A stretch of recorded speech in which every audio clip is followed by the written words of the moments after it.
नानी की कथा। किसान। भाग 1।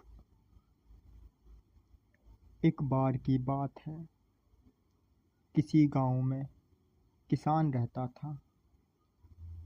उस गांव में भिखारियों की संख्या ज़्यादा थी, परंतु वो गरीब किसान अपने 2 बेटों के साथ दूर शहर में अनाज बेचने बाजार में जाया करता था।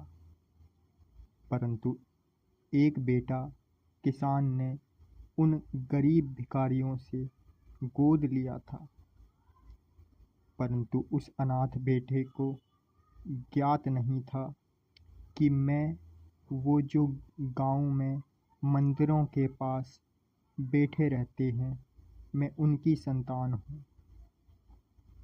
एक बार की बात है, किसान के कोई संतान नहीं थी। किसी ने बताया कि पूर्णिमा की रात में दोनों पति पत्नी हल चलाएंगे तो बरसात होगी, जिससे गरीब किसानों की फसल में 4 चांद लग जाएंगे। एवं उनकी दुआ से उन नर नारी जो निवस्त्र होकर कृषि भूमि पर नग्न अवस्था में अमावस्या की घोर रात्रि में खेत जोता था, परंतु उन्हें को संतान की प्राप्ति नहीं हुई। जिस प्रकार से माता सीता एक मटके में भूमि के अंदर उन माता पिता को मिली थी जो जनकपुरी के राजा और रानी थे। ये तो बात त्रेता युग की है, परंतु ये कथा कलयुग के काल की है।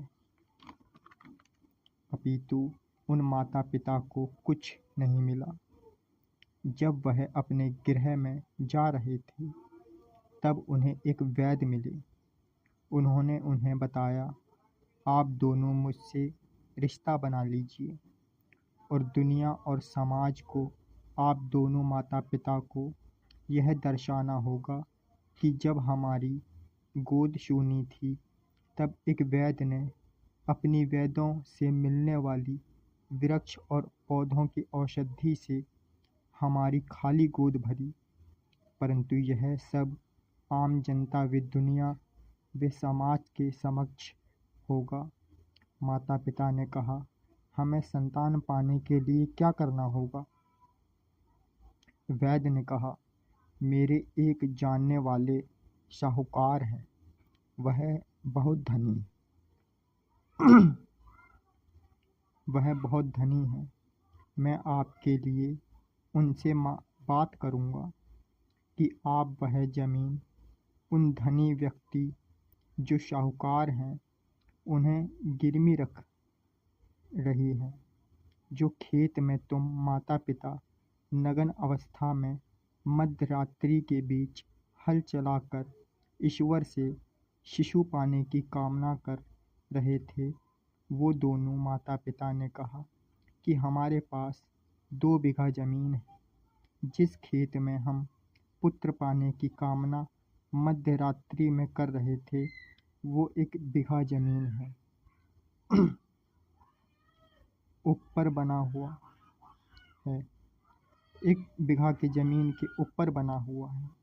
कृपया कर आप आधा बीघा जमीन उस साहूकार को गिरवी रखवा कर हमें पुत्र प्राप्ति का सौभाग्य दिलवाइए, ताकि आधा बीघा और 1 बीघा जो राज्य के दूसरे शहर में स्थित है, उनसे हम कृषि भूमि पर अनाज की फसलों से वार्षिक ऋतु में आने वाली मौसम की फसलों से कमाए हुए धन से उन साहूकार। बहुत जल्द। भाग 2।